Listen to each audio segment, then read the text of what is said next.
네.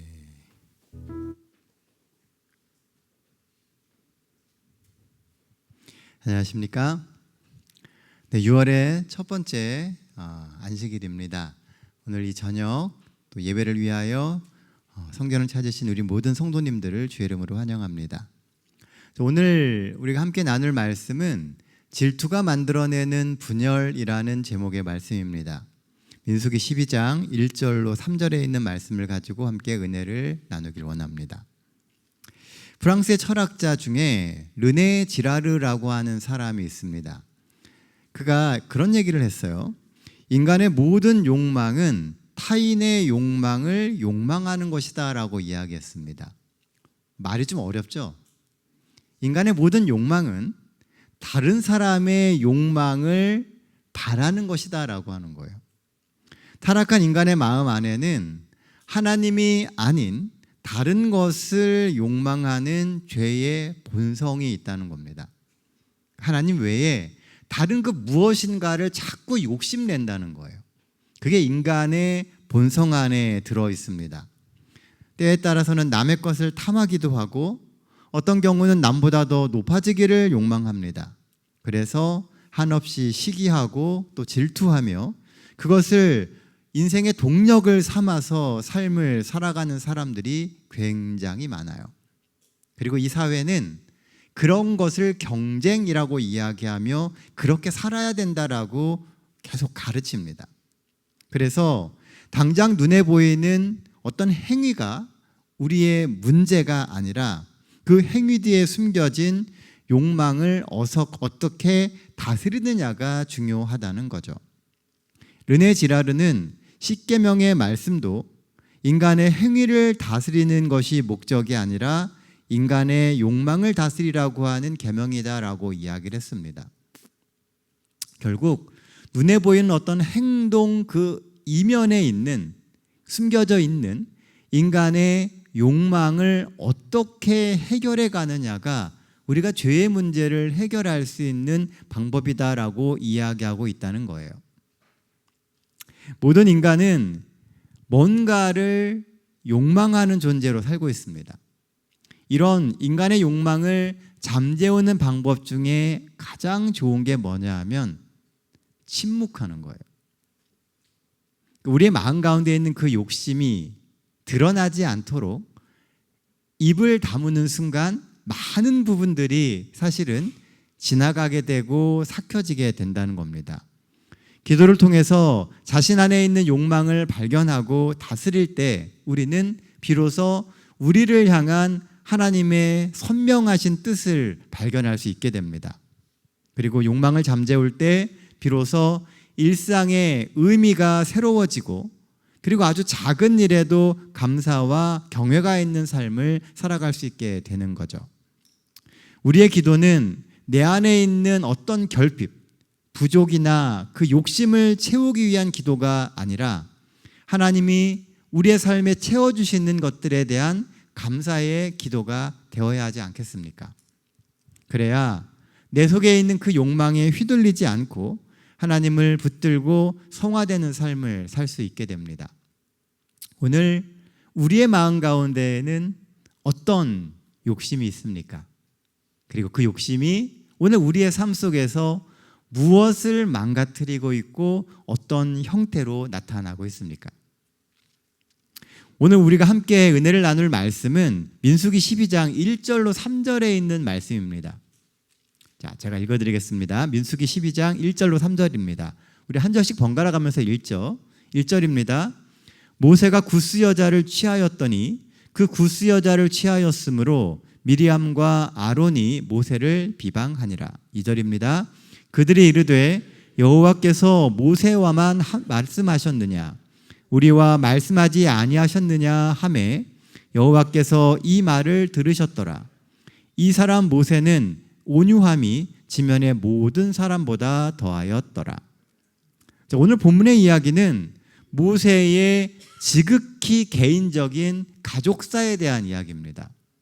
어쩌면 모세가 감추고 싶었던 그의 사생활의 일부일지 몰라요. 하지만 이 일로 인한 형제 간의 갈등이 생겨나게 되고요. 그리고 질투와 포용에 대해서 생각해 볼 수 있는 본문이기도 합니다. 더 사랑하고 더 지지해 줘야 할 그런 관계가 질투와 견제로 인해 망가진 것을 오늘 우리는 본문에서 볼 수가 있습니다. 이 이야기를 통해서 우리가 본문에서 찾아볼 수 있는 기별 첫 번째는 질투가 관계를 파괴한다는 겁니다. 1절 말씀입니다. 모세가 구스 여자를 취하였더니 그 구스 여자를 취하였으므로 미리암과 아론이 모세를 비방하느니라. 모세가 구스 여자를 아내로 취한 것은 잘못이실까요? 잘못이 아닐까요? 구스 여자.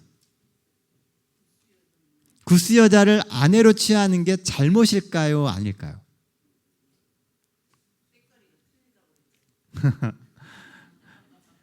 이 구스 여자라고 하는 이 부분은 아주 논란이 될 수 있는 부분입니다.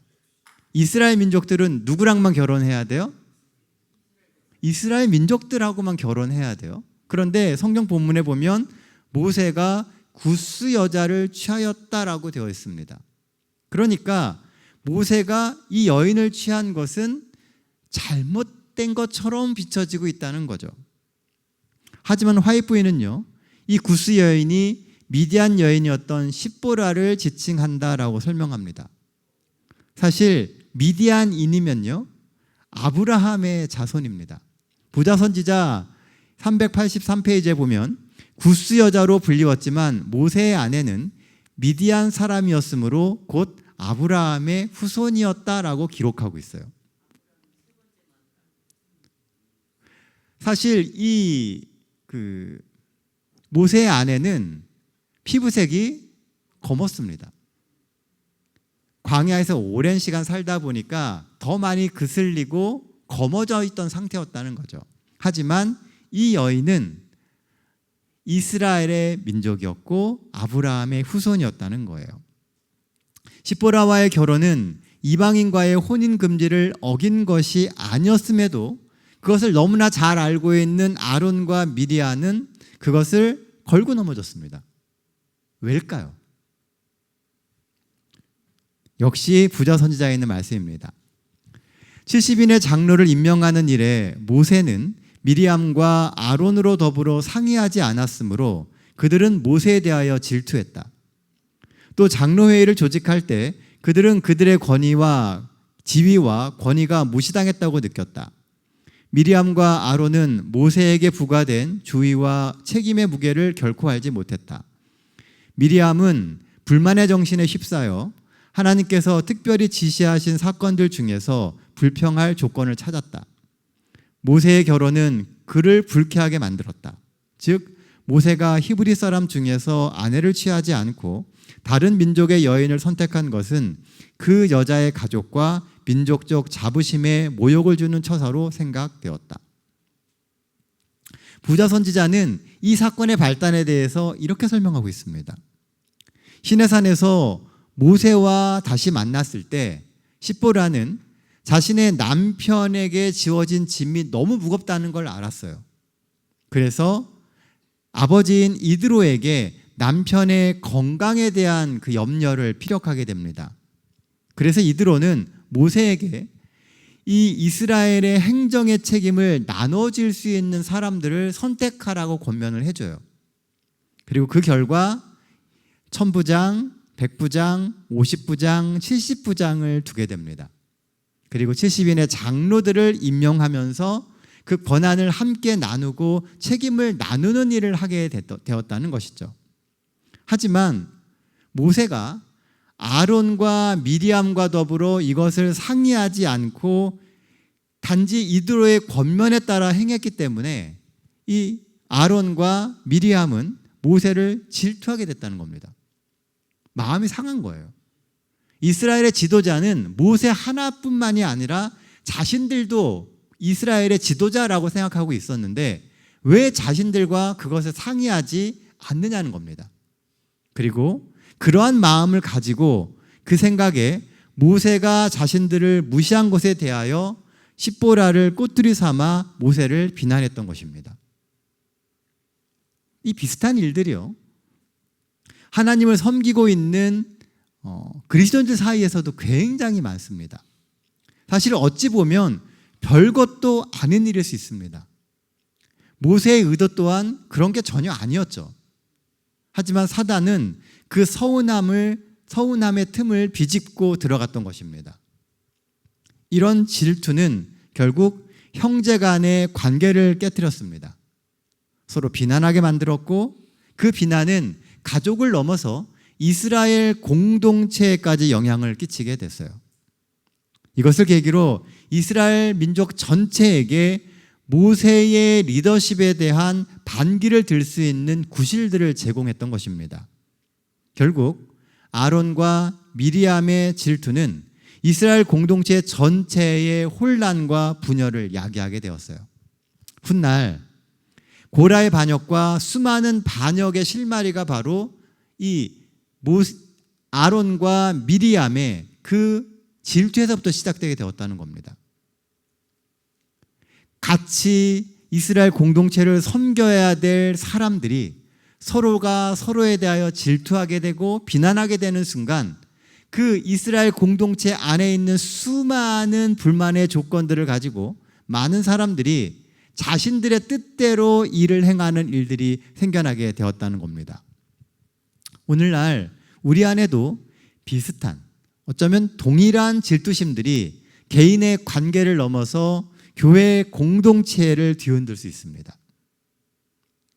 우리가 교회 생활을 하다 보면은요, 종종 우리의 마음을 상하게 할 만한, 알지 못하게 한 그런 일들이 있습니다. 서운한 일들이 있어요. 근데 상대방은 전혀 모릅니다. 근데 나 혼자 서운한 경우들이 있어요. 그리고 나 혼자 오해하고 또 그 생각들을 키워가지고 그것 때문에 힘들어하는 경우들이 있다는 겁니다. 그리고 하나님의 일을 하다 보면 하나님께서 유난히 더 일을 많이 맡기시고 사용하시는 사람들이 있어요. 그러면 어떤 마음이 생겨요? 나도 잘할 수 있는데 하는 그런 마음이 생기며 질투하게 됩니다. 질투하며 비난하지 말고 그럴 때일수록 솔직히 마음을 표현하고 함께 하나님 앞에 기도하며 이 일을 풀어가는 지혜가 필요하다는 겁니다. 그래야 사단이 그 틈을 비집고 들어올 수 없어요. 질투하지 않도록 우리의 마음을 좀 넓히십시오. 질투하는 마음은 결국 나 자신을 초라하게 만들고 그리고 나를 망가뜨리게 됩니다. 오늘 우리의 질투의 대상은 누구입니까? 혹 다른 사람의 성공을 기뻐해 줍니까? 아니면 속으로 시기합니까? 혹 우리 속에 욕망 때문에 스스로 마음의 병이 들고 있는 것은 아닙니까? 하나님은 우리를 아끼시고 소중히 여기시며 늘 우리를 기억하고 계세요.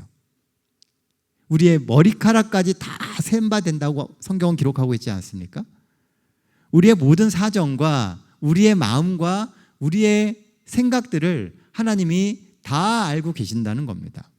그래서 언젠가 우리를 사용하시고 더 많은 것을 우리의 삶에 채워주실 것입니다. 절대 사람도 또 물질도 질투하지 마십시오.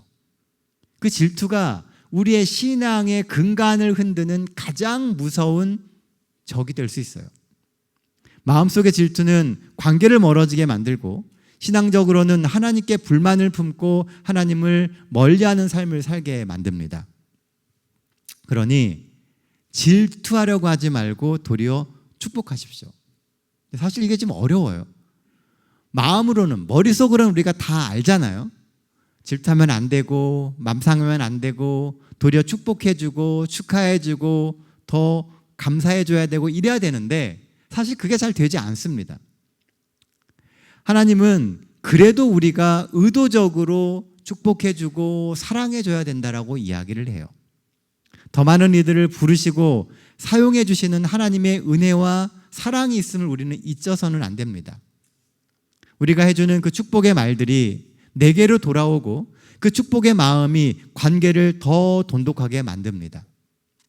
더 자주 서로 축복하고 서로를 사랑할 수 있는 우리 모든 동탄 새하늘교회 성도들이 될 수 있기를 간절히 소망합니다.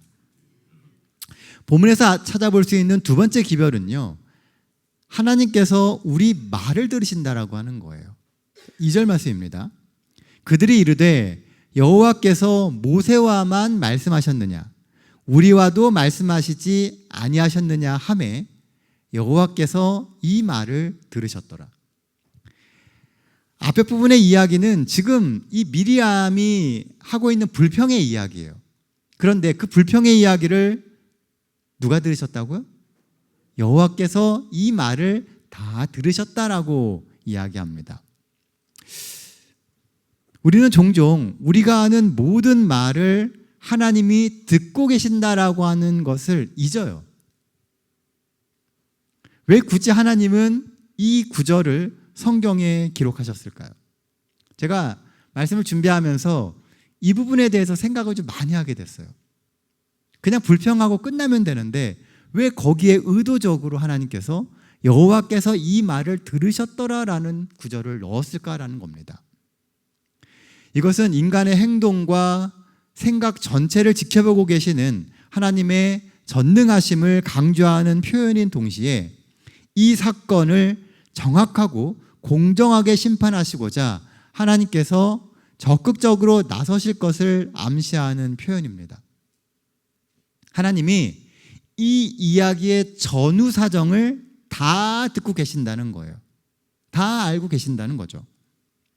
과거에도 그랬지만 특히 이 시대는 하나님의 권위에 대한 침범이 아주 심한 시대였습니다. 죄의식도 약해지고 우리가 하나님 앞에 산다라고 하는 생각도 점점 희미해집니다. 그러다 보니 우리 삶에서 하나님에 대한 인식도 점점 희미해져요. 그러다 보니 우리가 살아가는 삶에서 하나님과 만나는 안식일에 대한 개념도 무너지고 삶에서 하나님의 율법도 아주 쉽게 자주 포기합니다. 그냥 쉽게 우리에게 주신 하나님이 우리에게 가라고 하신 인생의 길들을 그냥 쉽게 놔버려요. 왜냐하면 하나님에 대한 인식이 점점 희미해지기 때문에요. 오늘 내가 있어야 할 곳이 어디인지 또 내 삶의 우선순위가 무엇인지도 잘 모르고 살아가게 된다는 것입니다. 그런데 이 아이러니컬하게도 우리는 우리가 스스로 권위를 무너뜨리고 있는 그 하나님께 기도해요. 하나님, 저의 삶에 들어와 주셔서 저의 문제를 해결해 주시고 저의 인생을 이끌어 주십시오라고 기도합니다. 그런데 정작 하나님을 점점 우리는 삶에서 배제시키고 있어요.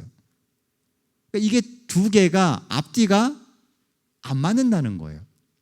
그리고 우리는 우리의 기도를 하나님께서 들어주시고 응답해 주시기를 간절히 소망하며 우리의 기도를 올립니다. 그런데요, 하나님은 우리의 기도만 들으시는 게 아니라 우리가 하고 있는 모든 말과 우리의 생각과 우리의 행동도 같이 보고 계신다는 거예요. 우리가 하는 기도만 들으시는 게 아니라 우리가 하는 불평과 우리가 하는 여러 가지 잘못된 생각들도 하나님은 다 보고 계신다는 거죠.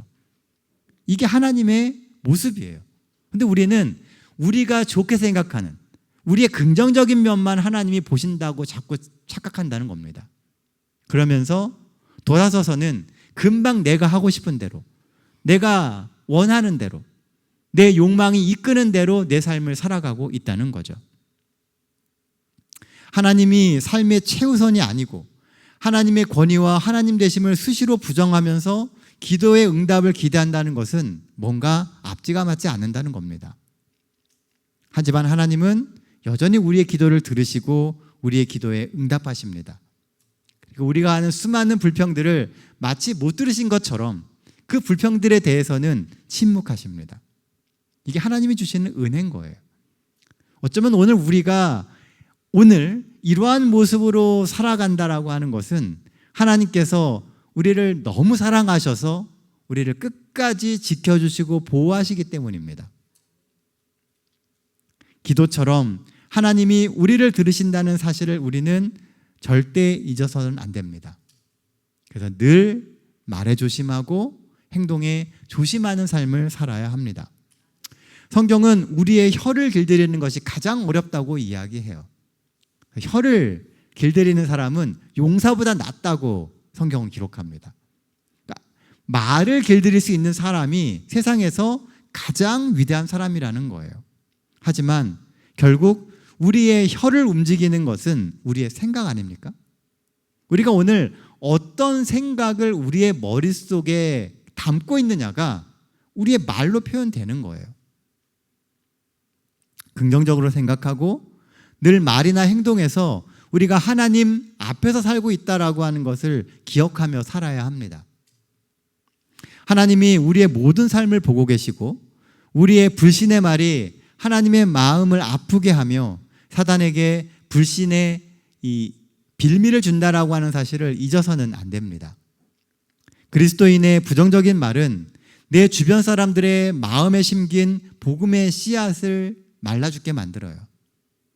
어렵게 심겨진 그 복음의 씨앗이 우리가 수시로 무의식 중에 뱉어내는 하나님에 대한 부정적인 말들, 교회에 대한 부정적인 말들을 통해서 그 어렵게 심긴 복음의 씨앗이 말라간다는 겁니다.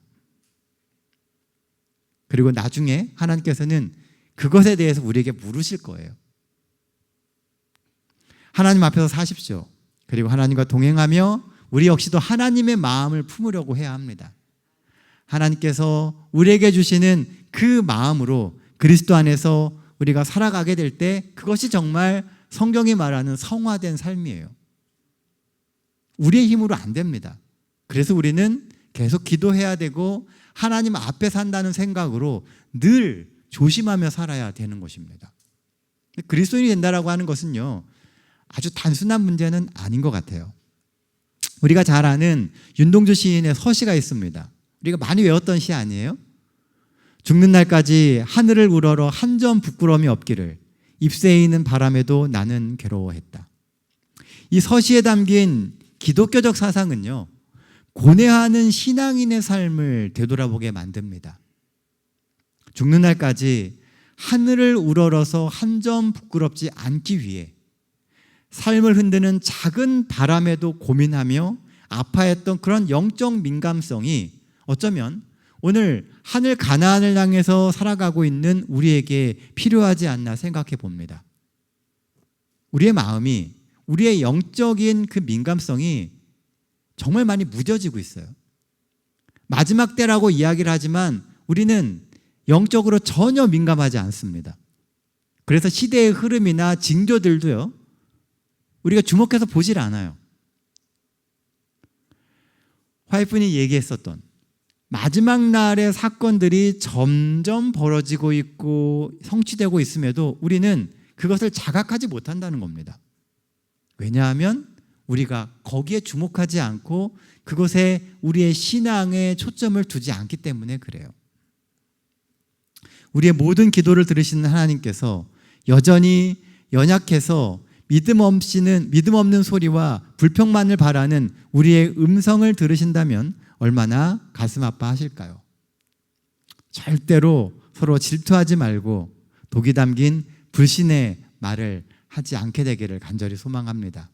그래서 이 저녁 우리의 기도에 은혜가 있고 우리의 말 한마디가 여름날의 생수처럼 우리 주님의 마음을 시원케 하는 그런 믿음의 고백들이 되기를 간절히 바랍니다. 우리 성도들 사이에서도 서로가 함께 있음으로 인해서 더 힘을 얻고 우리가 하나됨으로 인해서 정말 마지막 날 하나님께서 우리에게 맡기신 사명들을 잘 감당할 수 있는 그런 능력이, 그런 역사가 우리의 삶에 더욱 가득하게 되기를 간절히 바랍니다. 우리는 하나님의 백성이에요. 하나님 부르신 사람들이고 하나님께서 이끄시는 하나님의 사람들임을 잊지 않게 되시길 간절히 바랍니다.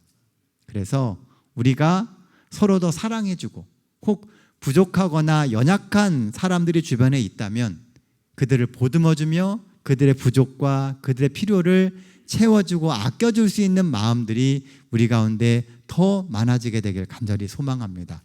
그래서 우리 동탄 새하늘교회가 지역사회에 또 이 나라에 정말 하나님의 사랑을 전하는 그 사랑을 보여줄 수 있는 좋은 통로가 되기를 간절히 소망하며 오늘 말씀 마치도록 하겠습니다.